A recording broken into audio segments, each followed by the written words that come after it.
Hello everyone, welcome to lecture number 16 and we'll continue with logical reasoning. In previous lecture we did Venn diagrams, we did logical connectives and we did some other PYQs based on various scenarios. Like multiple statements दे रखी हैं उसमें से we'll have to make case by case, some of them are true, some of them are false and so on. So let's get started. Today we are going to do syllogism and blood relations and काफ़ी बाकी तरह के जो PYQs बच जाएंगे logical reasoning के. But before that this week's benchmark test is here. आपको drill पता है, पेपर पेन लीजिए, have a timer something, you'll see 6 questions on the screen, you solve them, take your time, then you see the solutions. For every wrong answer you add 1 minute to your score, finally divide by 6. Why do we keep doing this week by week? Because speed is important. अगर आप slow हो जाएंगे तो आप enough questions नहीं कर पाएंगे, enough questions नहीं कर पाएंगे तो you'll panic in the exam and so on. So speed is important. Okay, so pause the screen and solve. ठीक है, ये सब बेसिक क्वेश्चंस है, मैं इनका सोल्यूशन नहीं करूँगा. आप इसको a+b² कर सकते थे टू मेक दिस ईजियर. आपका आंसर ये आ जाएगा, रिमाइंडर इसमें ये आ जाएगा, इसमें करोगे तो ये आ जाएगा. Equation is like fairly straightforward. A gave 1/3 of his money to B, तो बी के पास कितना हो गया, a/3. अब बी ने इसका 1/4 सी को दिया +2, सो 1/4 ऑफ a/3 +2. ए लिखा हुआ a/12 +12. ऑल्सो बता रखा है C has 5 times the money as D. ठीक है, इस इक्वेशन को सॉल्व करोगे तो ये आएगा. ये एक और क्वेश्चन था. 3 तरह के क्रस्ट हैं, thin, thick and stuffed. 3 types of sauces, tomato, pesto and white sauce. Okay, दो पिज्ज़ा में 2 ही चीज़ें डलेंगी. Very simple question. So tomato sauce के साथ एक थिन आएगा, वाइट सॉस के साथ एक स्टफ्ड आएगा, पेस्टो सॉस के साथ कोई रिस्ट्रिक्शन नहीं है, तीनों तरह के क्रस्ट आ सकते हैं. तो 5 combinations. Very simple benchmark test. या now we move forward to blood relations. Look, blood relations is a part of logical reasoning. Obviously you have seen these questions. इसमें देखिए कुछ डिफिकल्टी नहीं होती है, बट कंफ्यूजन होती है. And that is why notation is important. See, आपको कैसी कैसी चीज़ें बता रखी होंगी. आपको बता रखा होगा कि like let's say A and B are a couple और ए इज हर्स. ठीक है, अब कपल में आपको जेंडर नहीं पता है, सो एक कपल डिनोट करने के लिए कुछ पता होना चाहिए. या फिर सी और डी सिबलिंग्स हैं तो इसका कोई नोटेशन होना चाहिए. So make one notation for yourself that you are comfortable with and always follow that. तो मैं क्या करता हूँ फॉर माई सेल्फ, अगर कुछ मैरिज है तो मैरिज को मैं डोनेट करता हूँ A×B से. This is something that I use. And siblings अगर कोई है सो हॉरिजॉन्टल डैश, तो मतलब सी और डी सिबलिंग्स हैं. और चिल्ड्रन को कैसे डिनोट करता हूं मैं, लेट्स से ए और बी के ही सी और डी बच्चे हैं. सो यहां से निकला सी और डी. सो ये जो वर्टिकल डैश है, vertical line, this denotes parent to child relationship. Horizontal line denotes sibling relationship. X को मैंने मान लिया मैरिज है. एंड इसके बाद क्या बचता है, मेल फीमेल बचता है. ठीक है, सो मेल फीमेल के लिए आप कुछ भी कर सकते हो यार. आप जैसे if say D is brother, C is sister. ठीक है, तो यार मैं तो सिंपल एम और एफ कर देता हूँ कि डी मेल है, सी फीमेल है. आपको कुछ और करना है, आपको बोलना है कि यार मैं डी को हमेशा ऐसे करूँगा, या मैं मेल को हमेशा ट्रायंगल करूँगा, सी को हमेशा मैं सर्कल करूँगा या स्क्वायर करूँगा and so on. Anything can work.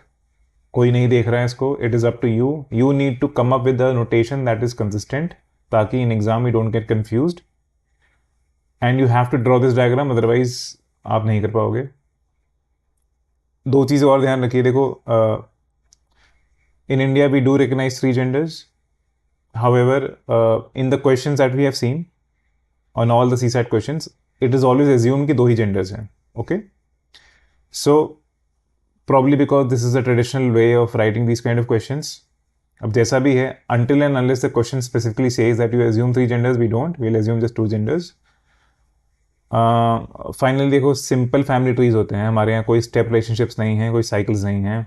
ऐसा नहीं है कि यहाँ कुछ है, फिर यहाँ कोई बच्चा है, फिर यहाँ कुछ है, and like that is married again to the ऊपर वाला जनरेशन. इस टाइप की चीज़ें कुछ नहीं है यहाँ पर. So there are no cycles as such. And maternal versus paternal is not distinguished. मैं explain करता हूँ इसको बाद में. Finally, जो मैं बताना चाह रहा था, I'll just take you through this example कि मैं what did I mean when I say कि कैसे कैसे denote करना होता है. For example, so let me clear the screen. So A is married to B. मैं इसको कैसे लिखूँगा? A is married to B. They have sons C and D. ठीक है, तो नीचे जाएंगे, sons हैं C and D and a daughter A. Okay, so A और बी का जेंडर नहीं पता है, बट इनका मेरे को जेंडर पता चल गया है. ये सन है, ये सन है, ये डॉटर है, तो ये फीमेल है. ठीक है. Now E marries F who has a brother G. E ने शादी की है. सो अगेन ये marriages are assumed to be opposite sex marriages. Same sex marriages are not there in all the questions that we have seen so far, unless until like I don't think a question will come like that. So E marries F. ठीक है, तो ये marriage है, तो ये mail रहा होगा. ठीक है. वो has a brother G. So F का एक ब्रदर है जी. ठीक है. G has a child H. E's mother in law is J and is widowed. E's mother in law F और जी की मदर होगी. वो कौन है? जे है, फीमेल है. ठीक है. एंड शी इज विडोड, तो she must have been married to someone who is now no longer there. And C marries K. So marriage हुई है, so K must be female. And they marriage है X से, and they have a child L. Alright. ऐसा कुछ भी question होगा, so this is how I am going to proceed. Statement by statement you keep drawing the diagram. जो नहीं पता है उसको भूल जाओ. Sometimes it might be possible that you get some clues from statement 1, you don't get some clues from statement 2, so leave it. अगले statement को किया, उसको किया, फिर थर्ड को किया, फोर्थ को किया, then you go back to the second statement जिसमें और भी क्लूज हैं, एंड फाइनली आपके सामने सब कुछ हो जाएगा. सो आई नो यहाँ मैरिजेज हैं कितने, A to B, K to C, E to F, 3 marriages हैं, सिबलिंग्स हैं, ये सब है. सो ये किया जा सकता है, आसान क्वेश्चन होते हैं. ये मैं समझा देता हूँ. What did I mean by here by this that paternal and maternal is not distinguished. देखो यार, ये ना 2019 का PYQ है. सो इंग्लिश में तो सिंपल लिखा हुआ है कि there is a joint family, there are 7 members with 3 females, G is a widow and sister in law of D is father F. Okay. अभी देखो, C is cousin of B. यहाँ पे क्या लिखा है? सी बी के रिश्ते में चचेरा ममेरा फुफेरा मौसेरा भाई अथवा चचेरी ममेरी फुफेरी मौसेरी बहन है. ई कौन है? वो इज ये क्वेश्चन पूछा है. Here look at this options. Grandmother of A की दादा नानी, दादी या नानी. सी की चाची मामी मौसी बुआ, यार यहाँ पे सिंपल आंट लिखा हुआ है. सो बेसिकली इंग्लिश में aunt and uncle it is not distinguish कि पैटर्नल है या मैटर्नल है, चाचा है या ताऊ है या मामा फूफा मौसा, जो सारी चीज़ें लिखी हुई हैं, these are not distinguish in English. And so basically the question does not उतने, it is not going to that depth कि कौन पैटर्नल है मैटर्नल है. ऐसे क्वेश्चन मैंने नहीं देखे हैं. अगर कोई आ सकता है तो अलग से मेंशन होगा, like paternal uncle maternal uncle, but generally नहीं आते हैं. दैट इज़ वाई हिंदी में जो भी क्वेश्चन हो, एक और कुछ क्वेश्चन था जिसमें ग्रैंड मदर ग्रैंड फादर की बात थी, तो जहाँ ग्रैंड फादर था वहाँ दादा / नाना लिखा हुआ था, जहाँ ग्रैंड मदर थी वहाँ दादी / नानी लिखी हुई थी. So what I am trying to say is this kind, इतना डिस्टिंग्विश करने की हमको जरूरत नहीं है. That is why I think for blood relations reading the question in English becomes much easier. Like just reading this will take much more time in Hindi and it can be confusing. So that's a good news for us. So step relationships नहीं हैं, cycles नहीं हैं, paternal maternal distinguish नहीं करना है, genders 2 रखने हैं, marriages opposite sex रखनी है. These are the things that we have to note. So अब ना कुछ questions करते हैं. देखो 25 का question है, last year का PYQ. What is the question? How is Q related to P? Now just I have the question, मेरे पास कोई भी statement नहीं है. Can I answer this? No, I need some more information. So I look at statement 1. P has 2 sisters R and S. ठीक है. क्या इससे मेरे को Q और P का रिलेशनशिप पता चलेगा? नहीं. Now I have statement 2 only. Only statement 2. R's father is brother of Q. So R का जो father है ही इज लाइक कोई क्वेश्चन मार्क है, this is brother of Q, ये कोई मेल होगा, ये ब्रदर ऑफ क्यू है। Now just statement two itself does not talk about P itself, तो हमको दोनों स्टेटमेंट कंबाइन करनी पड़ेंगी, दोनों को कंबाइन करूंगा मैं तो यहाँ पे आएगा आर का फादर एंड यहाँ पे क्यू है। सो ये तो सबलिंग्स, ये तो सब पी आर एस और सिबलिंग्स हैं, it means their father is P का father, it means Q is so how is Q related to P, right? Q का जेंडर बता रखा क्या? नहीं। So Q is either aunt और uncle of P.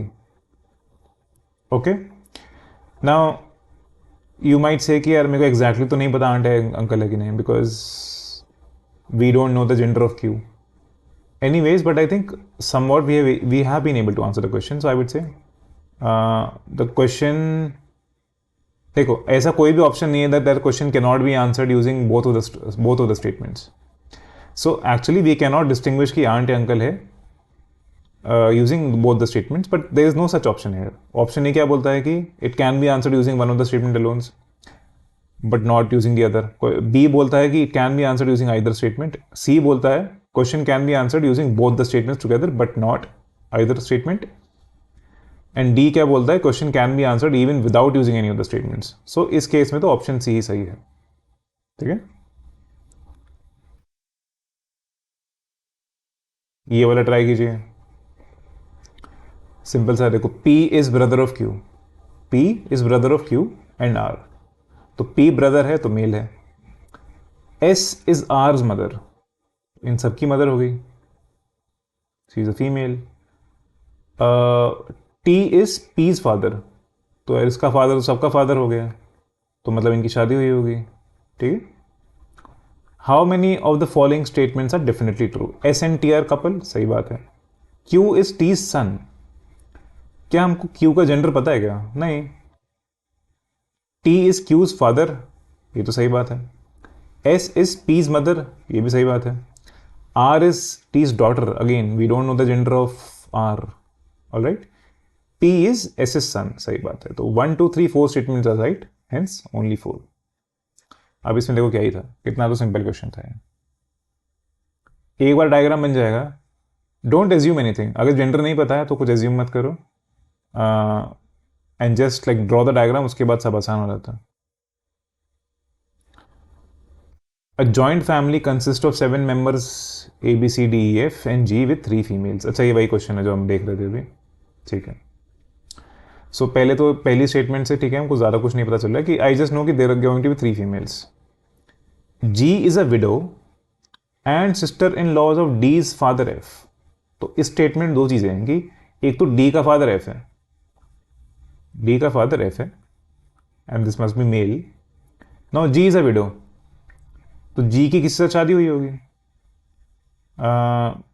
But window है वो, ठीक है? That person is not there and she is a widow, so she must be female. Now क्या बता रखा है कि जी जो है एफ की सिस्टर इन लॉ है। देखो सिस्टर इन लॉ कैसे हो सकता है? या तो एफ ने किसी से शादी करी, किसी से शादी करी मिस्ट्री पर्सन से, and G sister of that. और एक और तरीका हो सकता है कि एफ ने, नहीं, एफ ये जो क्वेश्चन मार्क वाला पर्सन है, जो जी का विडोअर जो है, this person was not there any more, basically F उसका ब्रदर है, तो भी जी सिस्टर इन लॉ होगी। तो ये दो केस बन सकते हैं। So we don't know any of this, तो हम ये दोनों लिखेंगे, ठीक है? Because until right now we cannot distinguish कि ये सही है कि वो सही है। B and D are siblings, B and D are siblings, इसमें भी मैं केस में ही बना देता हूँ, इसमें भी बना देता हूँ। A is daughter of B, तो बी की डॉटर है, एफ हो जाएगा, एफ हो जाएगा। C is cousin of B, okay, ये देखो। अब कजन ऑफ बी का क्या मतलब होता है? देखो कजन बेसिकली पेरेंट्स के कोई सिबलिंग होंगे या सेम ही जनरेशन में but with different parents, right? So C same generation में होगा, मतलब इस जनरेशन में होगा सी, बट यहाँ पे तो नहीं हो सकता, डी और बी का सिबलिंग नहीं हो सकता, तो मतलब सी यहीं पे आएगा।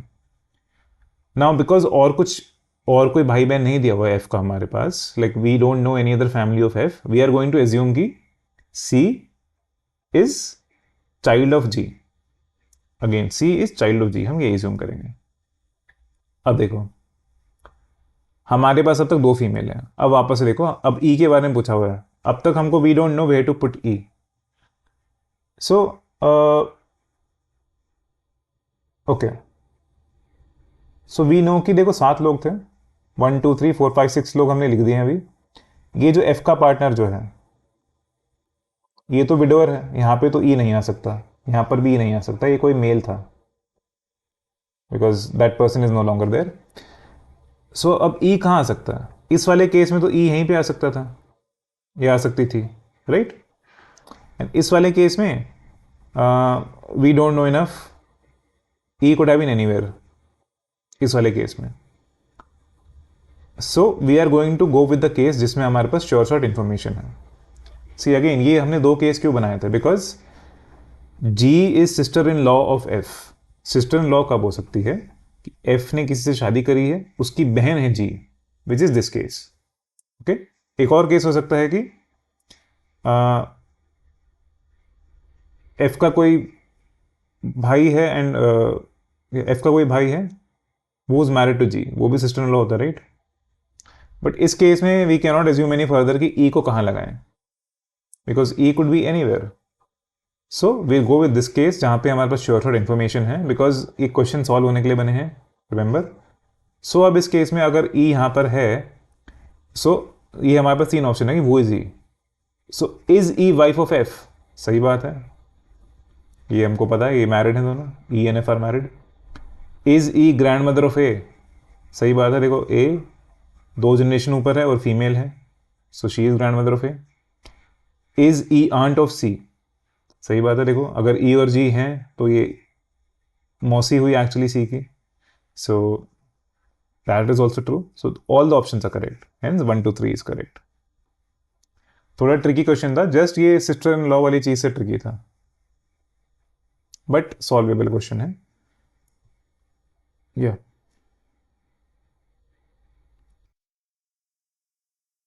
ये वाला क्वेश्चन देखिए, 4 persons A B C D consisting of 2 married couples are in a group, ठीक है। Both the women are shorter than their respective husbands. A is the tallest among the 4, ठीक है, A B C D हैं, तो both the women are shorter, तो सबसे बड़ा कोई पति ही होगा, like one of the husband has to be the tallest. A is the tallest among the 4, तो ए तो मेल हो गया, इट मीन्स उसकी किसी से शादी है। सी इज टॉलर देन बी, तो देखो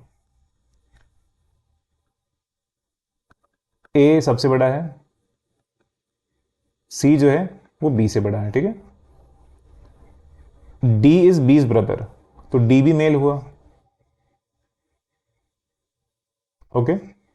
अब डी अगर मेल है और डी बी का ब्रदर है, तो डी और बी की शादी तो नहीं होगी, तो बी मतलब बी और सी फीमेल हो गए, राइट। अगर डी मेल है तो B is F, C is F, but D जो है वो बी का ब्रदर है, सो मतलब बी की शादी ए से हुई होगी, alright. In this context which one of the following statement is not correct. All 4 have family ties, actually because D और बी ब्रदर हैं, मतलब सिबलिंग्स हैं, तो मैं इसको ऐसे लिख सकता हूं, okay, this is the actual configuration. And A tallest है, ए की हाइट बी से बड़ी है, डी की हाइट सी से बड़ी है क्योंकि हस्बैंड्स बड़े हैं, and C is taller than B, ये हमको बता रखा है। So actually A D C and B, ये हमको ऑर्डर भी मिल जाएगा, ठीक है, because A is tallest, D अपनी वाइफ से बड़ा होगा, and C is taller than B. So all 4 are family ties, this is correct. B is the shortest among the 4, this is correct. C is taller than D, ये तो गलत है, this is wrong. B A is B's husband, ये भी सही बात है, and we had to identify की which is the wrong option, तो hence option C is the right answer. Okay, कर सकते देखो सारे क्वेश्चंस, कोई टफ नहीं है। तो ये थोड़ा सा टफर क्वेश्चन है, ये करके देखते हैं। Try this on your own, then I'll do this. There are 5 members A, B, C, D in a family. ठीक है, क्वेश्चन क्या है, E और B का रिलेशन क्या है. Now I'll have to look at different statements and then see कि can I answer this question, E और B का रिलेशन. सो पहले ना थोड़ा, क्योंकि इसमें 4 स्टेटमेंट हैं, सो मैं ऑप्शन देख लेता हूँ. ऑप्शन 1 क्या बोलता है, स्टेटमेंट 1, 2 और 3 सफिशिएंट. ऑप्शन बी बोलता है स्टेटमेंट 1, 3, 4 है सफिशिएंट. ऑप्शन सी बोलता है चारों स्टेटमेंट है सफिशिएंट. ऑप्शन डी बोलता है कि चारों को मिलाकर भी आप आंसर नहीं कर सकते. देखो, तो 1 और 3 तो सब में कॉमन है, तो पहले 1 और 3 को तो लेना ही लेना है. So A and B are a married couple. सबसे पहले बताया गया A and B are married. Statement 1. Statement 3 बोलता है ई जो है it is D son. So D का बच्चा है E and E is a son. Alright, now statement 1 और 3 मेरे को ज़्यादा कुछ नहीं बता पा रहे हैं. Let me combine it with statement 2. D is father of C. So D E का तो फादर है ही, तो मतलब डी फादर हो गया, एक तो मेल हो गया, एंड सो इट मीन्स यहाँ पे एक और सिबलिंग आ जाएगा C. Okay, am I able to tell E and B. Statement 1, 2, 3 को जोड़कर am I able to deduce anything between B and E? No. So option ये तो गलत हो गया. This can not be possible. Now let's say मैंने statement 1, 3 and 4 लिया हुआ था. So, अगर मैंने 1, 3 एंड 4 लिया होता तो अभी तक मेरे को 1 से मेरे को ये मिला, A is married to B, and E D का सन है, ये मेरे को 3 से मिला. 4 से क्या मिला कि A and C are sisters. A की बहन कोई है सी. ओके, ये मेरे को पता चला, एंड शी इज या. सो स्टेटमेंट 1, 3, 4 से भी हमको ज़्यादा कुछ नहीं पता चल रहा है. Correct, because again I don't have anything between D and E. Now let me combine all the 4 statements. So D is the father of C. ठीक है, D is the father of C. So actually okay, let me draw it again here. So A और B married couple हैं, and D जो है वो C की sister है, and इन दोनों का पेरेंट, क्योंकि D is the father of C तो ऐसे हो जाएगा, और E जो है वो D का सन है, तो मतलब इनका एक और सिबलिंग होगा E जो सन है. Now can I answer the statement E और B का रिलेशन क्या है. एक्चुअली E जो है वो ब्रदर इन लॉ होगा B का. ब्रदर इन लॉ और सिस्टर, ब्रदर इन लॉ या, ठीक है. B का जेंडर नहीं पता है मेरे को, बट E का जेंडर तो पता है, E is brother in law. So hence option C is the answer, that all 4 statements together are sufficient to answer the question. So कुछ नहीं करना, तेरे को डायग्राम बनाना है, आराम से प्रोसीड करो. It's easy only, right? Just so many things are there. If you don't draw the diagram properly, you might get confused, and don't make assumptions that are not given. Alright? So that was about blood relations. इसके कुछ और PYQs हैं that you can do in the assignment. We'll move to this topic, syllogism. देखो, मैंने पूरा, या I went to school, I went to college, मैंने IIT किया, मैंने फिर 23 का CSAT दिया, 24 का CSAT दिया. 4 के CSAT में मेरा 177.5 आया है. ठीक है, उसके बाद मेरे को पता चला कि ऐसा कोई वर्ड एग्जिस्ट करता है. ठीक है, आई हैड नो आइडिया कि दिस वर्ड एग्जिस्टेड और not. So you don't need to know this word. इसका मतलब यही होता है कि 2 स्टेटमेंट दिए होते हैं, उसमें से एक कंक्लूजन निकालना होता है. That is all that is there. And इसके कुछ पर्टिकुलर तरह की प्रॉब्लम्स होती हैं. सो इस सिलोजिज्म के जो क्वेश्चंस होते हैं इस टॉपिक के अंदर, वो उसमें ना इस तरह की 4 स्टेटमेंट होती हैं. All A are B, some A are B, some A are not B, and no A is B. अब इसकी तरह क्वेश्चंस कैसे बनते हैं? ऐसे आएगा कि all A are B, some B are C, और फिर ए और सी के बारे में कुछ रिलेशनशिप पूछ लेगा. ठीक है, that are all A C, ऐसा कुछ पूछ लेगा. और A B C क्या होंगे? A को रैट बोल देगा, माउस बोल देगा, C को कैट बोल देगा, कुछ बोल देगा, डॉग बोल देगा, एंड सो ऑन. कुछ भी बोल सकता है. That does not matter. You don't have to apply real life knowledge here. So okay, I am gonna, yeah, so इनको ना रिप्रेजेंट करने का कुछ तरीका होता है, देखो इनको हम वेन डायग्राम से रिप्रेजेंट करते हैं विच मेक्स इट ईजियर। सो पहले let's say all A are B का मतलब क्या होता है। लेट्स से ए कुछ है, ए की ना कुछ गाड़ियां हैं, जैसे जैसे हो गया 300 500 700 थार, ठीक है, ये सब क्या है, ये गाड़ियों के हैं। और बी क्या है, बी के अंदर हो गया महिंद्रा वगैरह और टाटा हो गया एंड सो ऑन। सो ये एक्चुअली क्या है, ये महिंद्रा की गाड़ियाँ हैं, ठीक है, एंड टाटा की कुछ और गाड़ियाँ होंगी। So all A are B is true, right. ये जितने भी हैं ये इसके अंदर आते हैं। इसको आप इस तरह समझ सकते हो, या फिर इसको ऐसे ही समझ सकते हो कि ये और भी सिंपल ले लो, ए इज 1 2 3, नहीं, ए इज लेट्स से 2 4 6 8, ठीक है, एंड बी क्या है 1 2 3 से लेके लेके अंटिल लेट्स से 9 तक। So all A are B is true, इस तरह से बोल सकते हो। ये तो मतलब it's basically very direct relationship कि ए के जितने भी एलिमेंट्स हैं वो बी में हैं। It can be that way और it can be a logical relationship that A जो है वो कार्स हैं of Mahindra and that's why all of them are of B. So but we are not concern with all of that. Questions जो आएंगे ना, questions में बस कुछ ए और बी होगा, you don't even have to understand उसका मीनिंग क्या है, because looking at the nature of questions it could just be any word, उसका रियल लाइफ से कोई लेना देना नहीं है। इसको फिर वेन डायग्राम से कैसे रिप्रेजेंट करते हैं, देखो ऑल ए और बी को ऐसे कर सकते हैं कि अगर ये एक सेट है ए का, इसके सारे एलिमेंट्स जो हैं वो बी के अंदर होंगे। सो इट मीन्स ऐसा कुछ हो सकता है, ये बाहर वाला बी है, all of A are B, that is what the statement is saying, right. इसका मतलब ये भी हो सकता है कि दोनों एग्जैक्टली ओवरलैप कर रहे हो, ऐसा भी हो सकता है कि जो बी है, B and A are exactly same. अगर A is equal to B है तो भी all A are B. So this is telling us something but it is not telling us everything. It is just telling us कि A के जितने भी elements हैं वो बी में भी हैं, वो बी ही हैं, वो बी का भी पार्ट है। बट और कुछ क्वेश्चंस हो सकते हैं कि are all B part of A, क्या कुछ ऐसे are the elements in B which are not A and so on. तो ये सब चीज़ें हमको नहीं पता है। So that is why, so इसको मैं डिटेल में कराऊंगा। There are two things here, one is definite conclusion, another is possible inclusion, possible conclusion. तो दो तरह की कंक्लूजन हर इस तरह के डायग्राम से बनती है, मतलब हर इस तरह की स्टेटमेंट से बनती है। अब for example some A are B, इसका क्या मतलब हो सकता है कि यार कुछ तो इंटरसेक्शन है। अगर ये ए है और अगर ये बी है तो कुछ ना कुछ तो इंटरसेक्शन है कि some of A are B, right.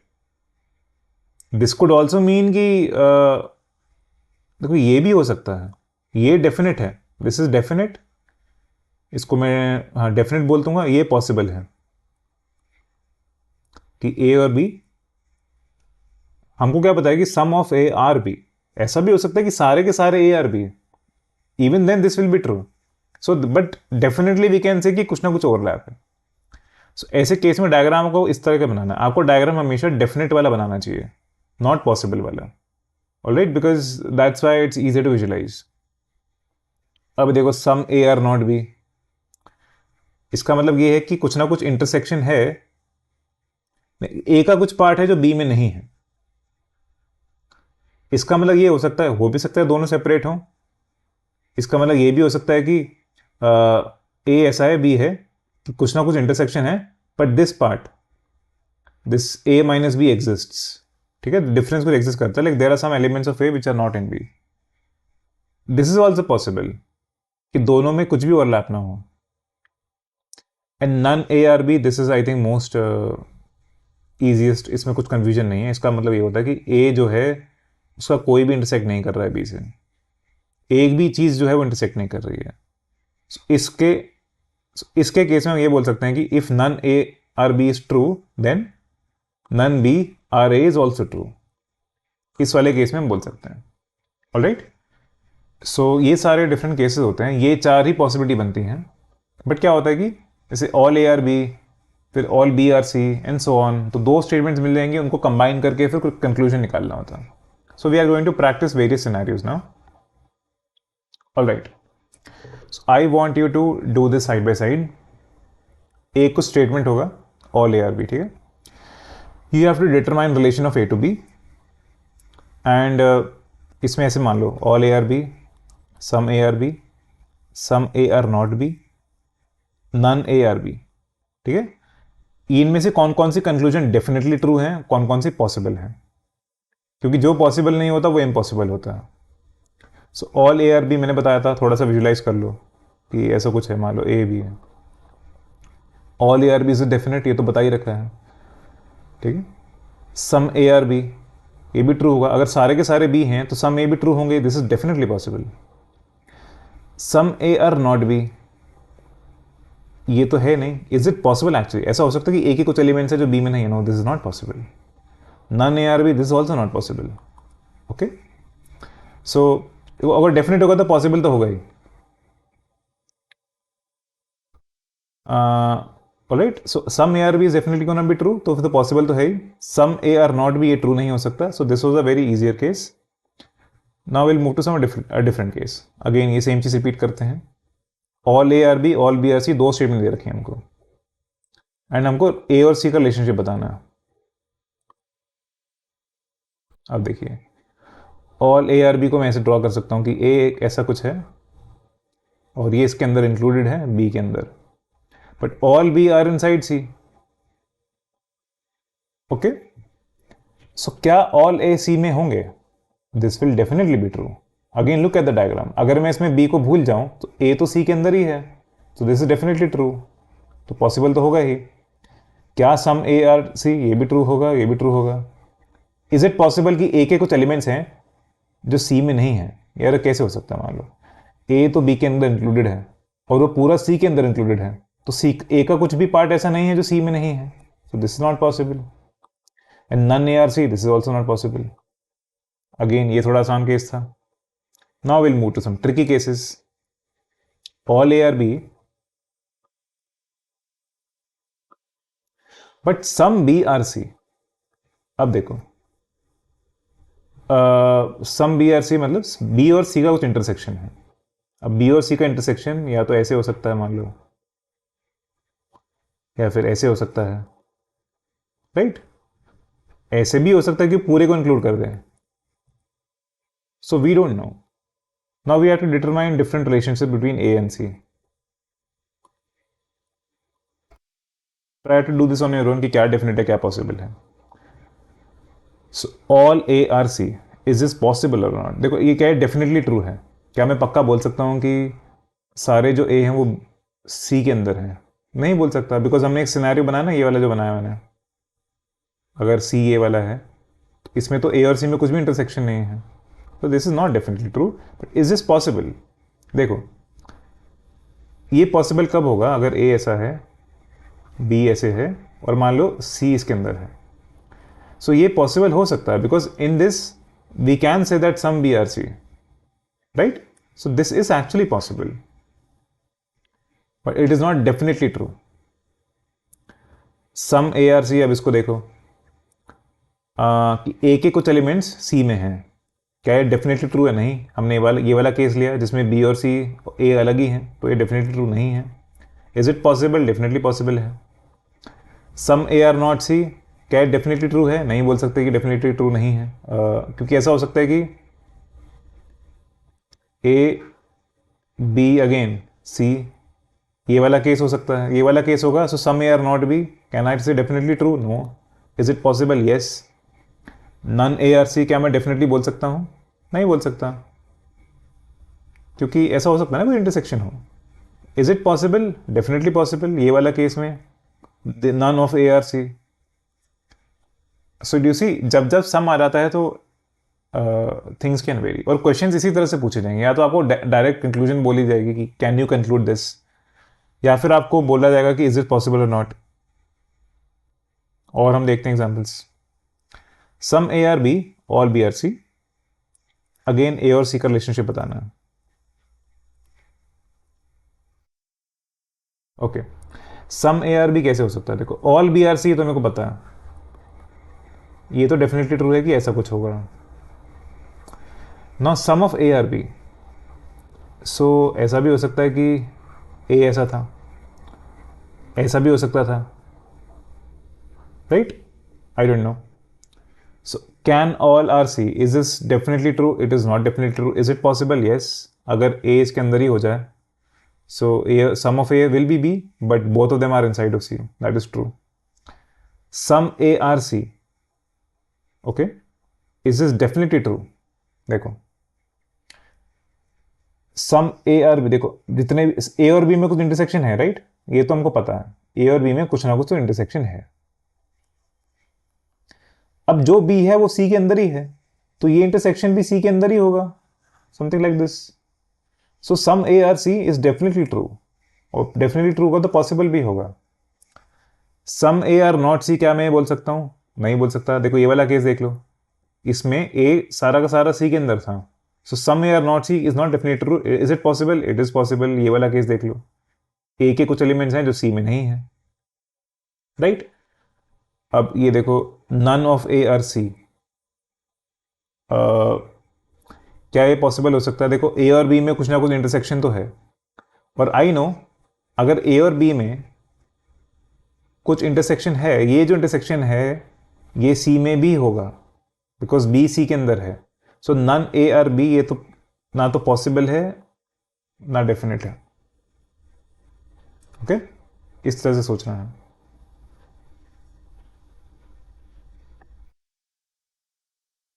Okay, अब देखो, सो एक्चुअली देखो इसमें ना, क्योंकि मैंने बताया था कि ए और बी में यहाँ ऑल आ सकता है या नन आ सकता है, सम आ सकता है या फिर सम नॉट आ सकता है, तो चार पॉसिबिलिटी हैं, तो 16 केस बनते हैं। मतलब इस स्टेटमेंट के चार पॉसिबिलिटी बनेंगे, इस स्टेटमेंट के चार पॉसिबिलिटी बनेंगे, 4 इंटू 4 16 पॉसिबिलिटी बनेंगे।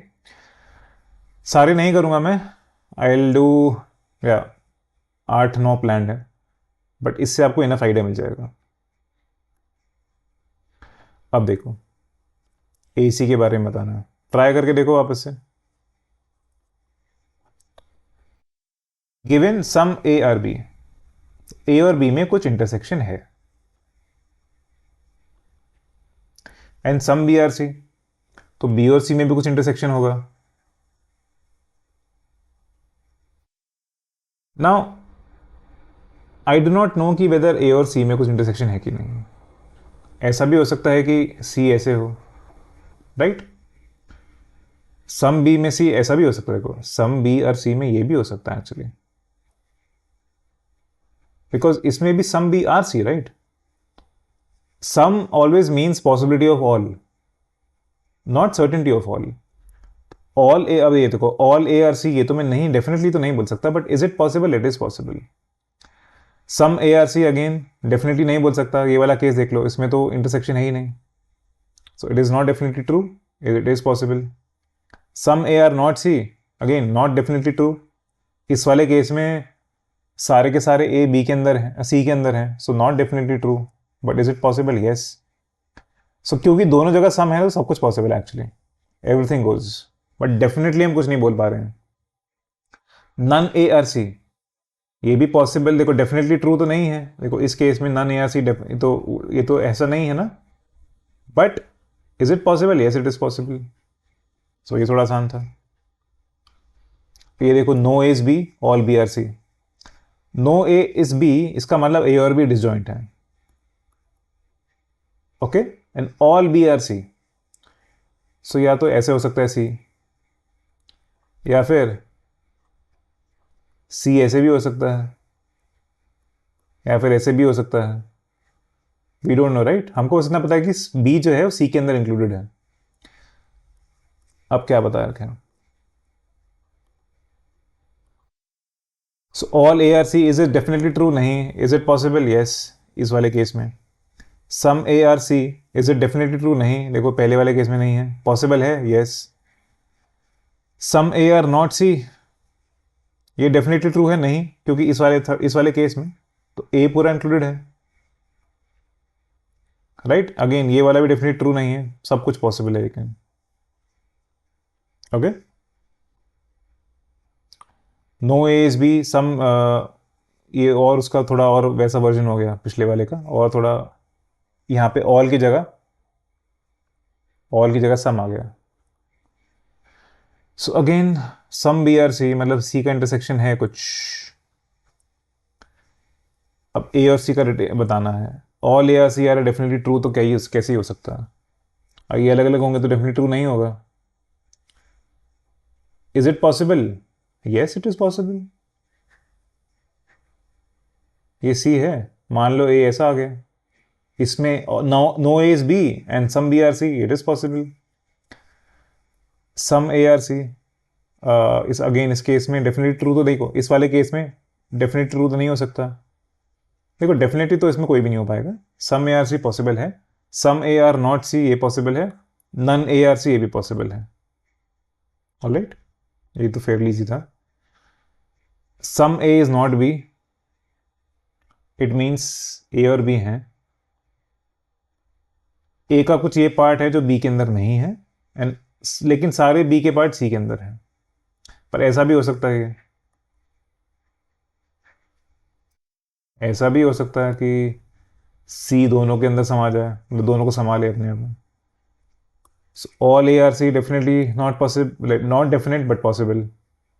Some A R C not definite but possible. Some A R not C uh, definitely true ना, not definitely true, because ये वाला केस देख ले, इसमें A और B में कुछ वो नहीं है, बट C इतना बड़ा है कि दोनों को समा रखा है, so this is not definitely true. Is it possible? Obviously इस वाले में, and none of A or C definitely तो ट्रू नहीं होगा, बट ये पॉसिबल भी नहीं है, बिकॉज देखो कुछ ना कुछ ए, एक minute, none A are C मतलब ए का कुछ भी सी में नहीं है। क्या ये पॉसिबल है? देखो इसका क्या मतलब है कि, एक सेकेंड, हाँ तो नन ए आर सी में ये वाला देखो पॉसिबल तो है ना, ये सेकेंड केस वाला, सो ये भी पॉसिबल है, बिकॉज हमको ये बताया कि ए और बी अलग है। अब बी सी के अंदर है, वो शायद सी ए को इंक्लूड ना करे या इंटरसेक्ट करे या पूरा इंक्लूड करे, all things are possible, so we don't know. So I think ये लास्ट वाला एक और देख लेते हैं। Some A is not B,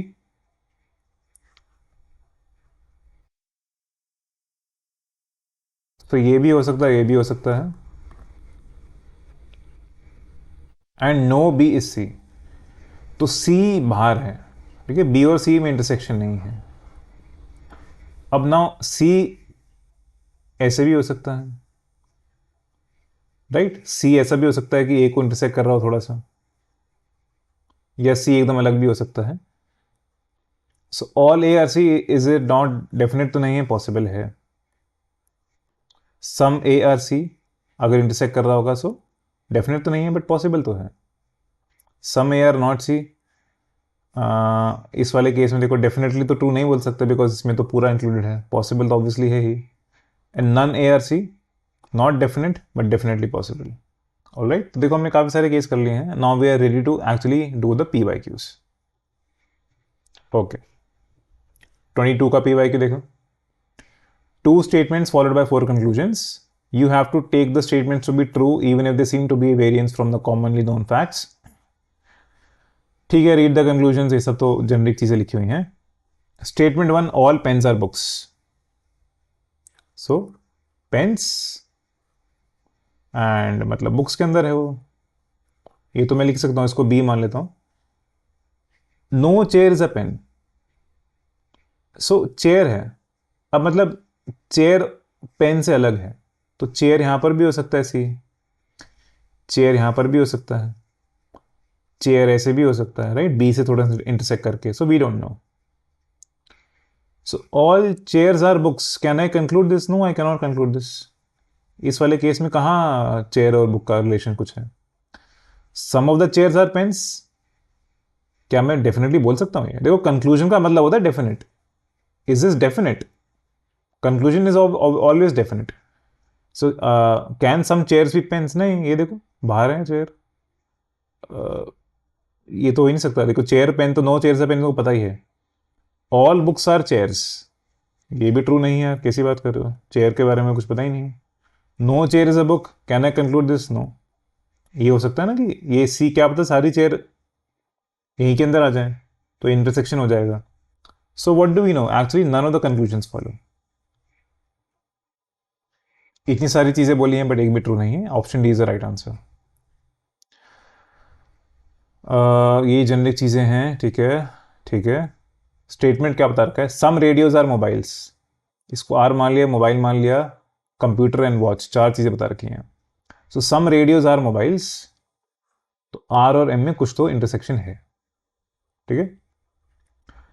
all the mobiles are computers, so mobile तो अच्छे से इंक्लूडेड है कंप्यूटर्स में, बट ऐसा भी हो सकता था कि आर और एम से ऐसा कुछ है और इसके अंदर भी पूरा आ जाए। We don't know, multiple possibilities are there. Some computers are watches, so some computer are watches, तो यहां पे ऐसे मान लो, अभी ड्रॉ कर लेते हैं simply. Now this is not definite obviously. अब क्या बोलता है कि certainly some radios are watches, conclusion में क्या बोलता है कि certainly some radios are watches. देखो यार ये वाला केस देख लो, ठीक है, रेडियो जो है मोबाइल के साथ इंटरसेक्शन है, मोबाइल डेफिनेटली सी में है, तो आर और सी में इंटरसेक्शन होगा, बट आर और डब्ल्यू में intersection I can not say. Certainly some mobiles are watches, यार ये भी मैं कैसे बोल सकता हूँ? All the mobiles are computers and some of the computers are watches, but ये अलग अलग जगह हो सकता है ना, intersection is like very far away, these are very far away. So M और डब्ल्यू में कोई इंटरसेक्शन नहीं है, so none of the conclusion follow. आप बोलोगे यार क्वेश्चन में यार कोई भी कंक्लूजन नहीं आती है। It's difficult to create a conclusion because as we saw definite होता है ना कंक्लूजन, तो डेफिनेट केस थोड़ा रेयर होता है, but there are other PYQs. अब इसको देखो, ये सब जनरिक चीजें बता रखी हैं। अब some of the greens are blues, so greens and blues कुछ तो इंटरसेक्शन है। Some of the blues are blacks,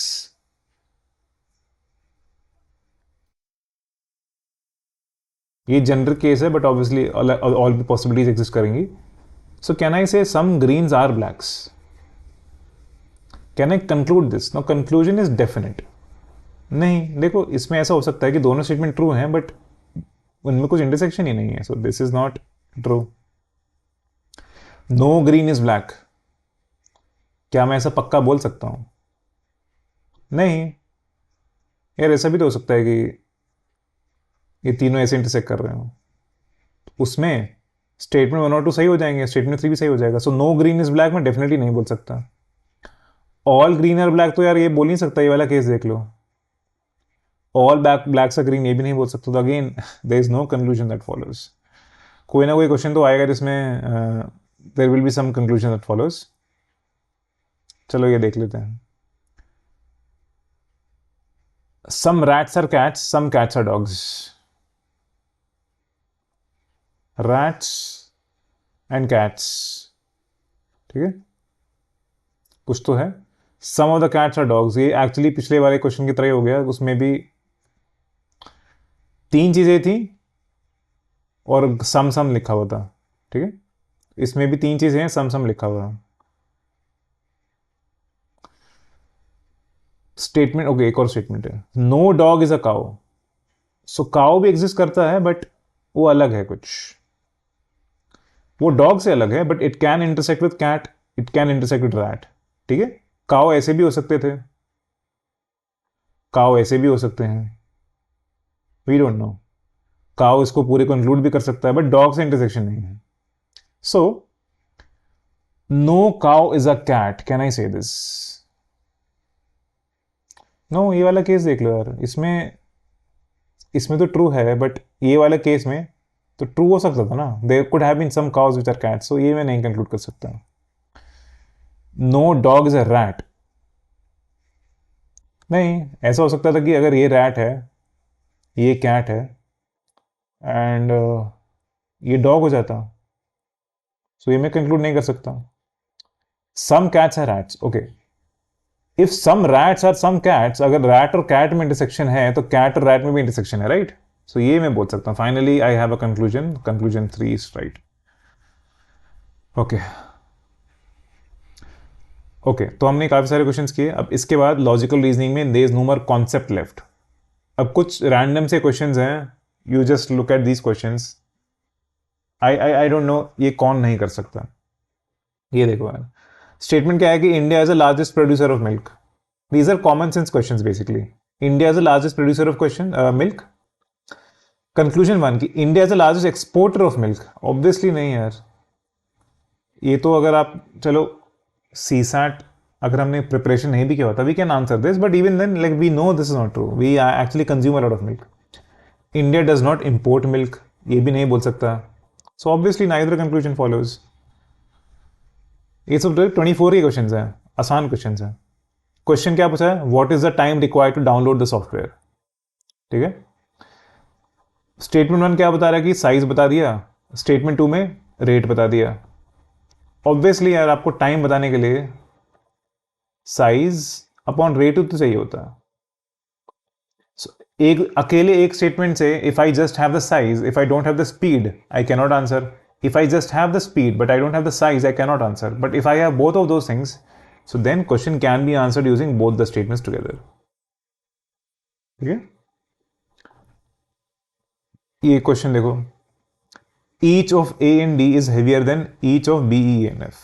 मतलब each of A and D, पहले A की बात करी, वो heavier है B, E, F से, और D भी जो है वो B, E, F से heavier है. स्टेटमेंट 2 क्या है? A is heavier than D but lighter than C. Question क्या बता रहा कि वो is the heaviest among ABC, D and E. सो अगर मेरे को सिर्फ स्टेटमेंट 1 पता होती, अगर सिर्फ ये पता होता कैन आई आंसर कि सबसे हैवी कौन है, actually I can not answer because I don't know anything about C. आप ये बोल सकते हो कि इसमें बता रखा है कि A और D इन सबसे हैवी हैं, तो B, E, F तो हैवीएस्ट नहीं हो सकता, but it is also said that none of them is the heaviest. तो शायद C बच गया, शायद C हैवी हो, but that is not enough to conclude actually. या बिकॉज हो सकता है कि A और D टायर्ड हो, ये भी तो हो सकता है ना कि A और B are both tired for heavy, so none of them is the heaviest, but it could be possible that A और D का वेट सेम है. So statement 1 is not enough. Statement 2 is not enough because statement 2 में हमको B, E, F के बारे में कुछ नहीं पता है. If I combine the two statement however, if I combine both of these, I know कि C is heavier than A, heavier than D, which is heavier than B, E, F. तो both statement 1 and 2 are required to answer the question. ये सही बात है, but इसका official answer की में ये था आंसर, ऑफिशियल आंसर की में. Why? Because look at option D. Neither statement 1 alone nor statement 2 alone is sufficient. ये भी सही बात है ना. सो इन्होंने ऑप्शंस इस तरह से दे दिए इस क्वेश्चन में actually that this is also true and this is also true. We do need both statements. If you need both statements it means अकेली स्टेटमेंट इनफ नहीं है. Hence both of those options were correct. I think that this was a mistake in making these options. अगर ऐसा होता कि both statements also both statement together can not solve the question, तो I think या C answer होता. But anyways, फिर देखो थोड़े से और क्वेश्चंस हैं कॉम्प्रिहेंशन बेस्ड. अभी ये क्या था, ये आजकल नहीं आते हैं. 2017 ऑनवर्ड्स इस टाइप के क्वेश्चंस नहीं आते हैं. अब what do I mean by comprehension? ये पैसेज नहीं था.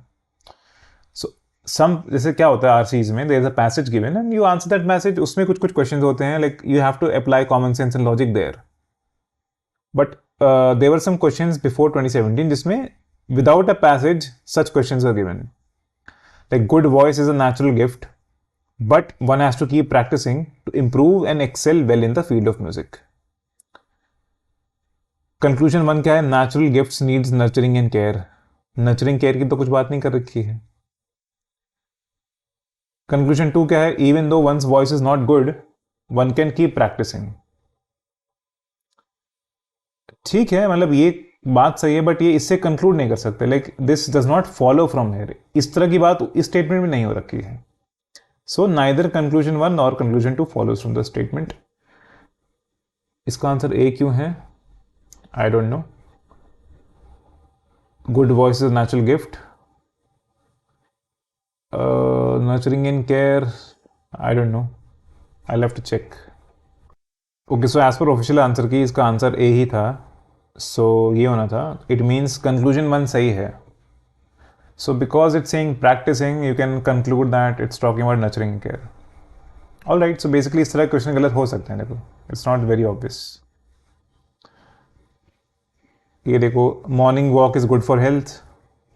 Statement. Conclusion. All healthy people go for morning walk. देखो, मॉर्निंग वॉक से हेल्थ अच्छी होती है, बट इसका मतलब ये नहीं कि आपका हेल्थ अच्छी है तो मॉर्निंग वॉक पे जाओगे.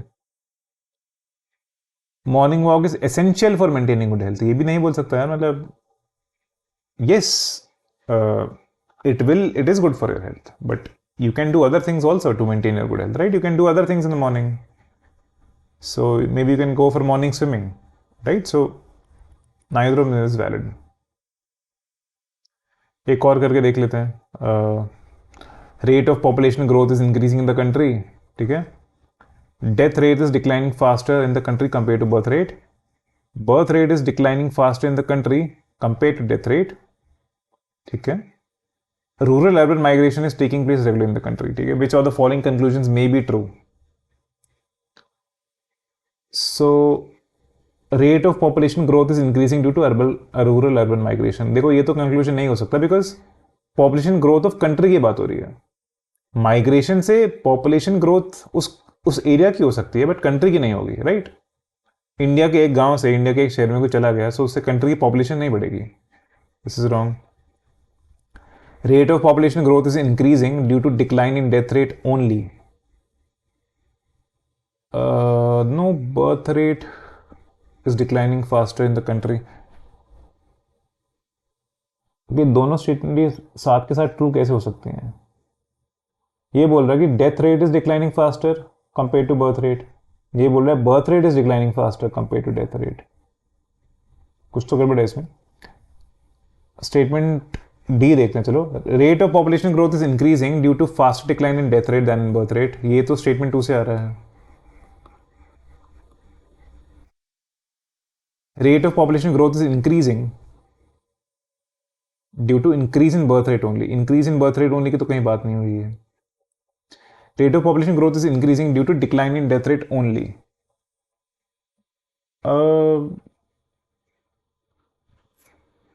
Decline in death rate only कैसे हो सकता है? ठीक है, मतलब I think it's about the comparison, right? या कंपैरिजन से फर्क पड़ेगा. अगर डेथ रेट डिक्लाइन हो जाता है और बर्थ रेट भी हो जाता है, so rate of population growth increase नहीं होगा. So this answer D is the right answer. Anyways, so देखो, with that we are done with logical reasoning. ऐसे काफ़ी सारे क्वेश्चंस हैं सिलोजिज्म के, कॉम्प्रिहेंशन के, स्टेटमेंट बेस्ड क्वेश्चंस वगैरह, ब्लड रिलेशंस. इसका असाइनमेंट करना आप. And with that we are done with logical reasoning. So there is another aspect of logical analysis which I would call deductions. उसमें ऐसा होता है कि एक सीक्वेंस में लेफ्ट से आप 7th उस पर खड़े हो, राइट से आप 15th उस पर खड़े हो, तो आपकी पोजीशन क्या है, या टोटल नंबर ऑफ लोग कितने हैं, या फिर लाइक सीक्वेंशियली ऑर्डरिंग इस तरह की हो गई, या फिर some people are sitting on a circular table, वो उसके लेफ्ट में है, वो उसके राइट में है, and so on. So in such question some information is given and we have to eliminate some things. So this is kind of logical, somewhat mathematical. I would call it deduction. So we are going to do all of these things in the next lecture. I think उसके 2 lecture लगेंगे, and उसके बाद some miscellaneous topics will be left, and with that we'll be done with this CSAT course. So until then, thanks for watching and see you in the next lecture.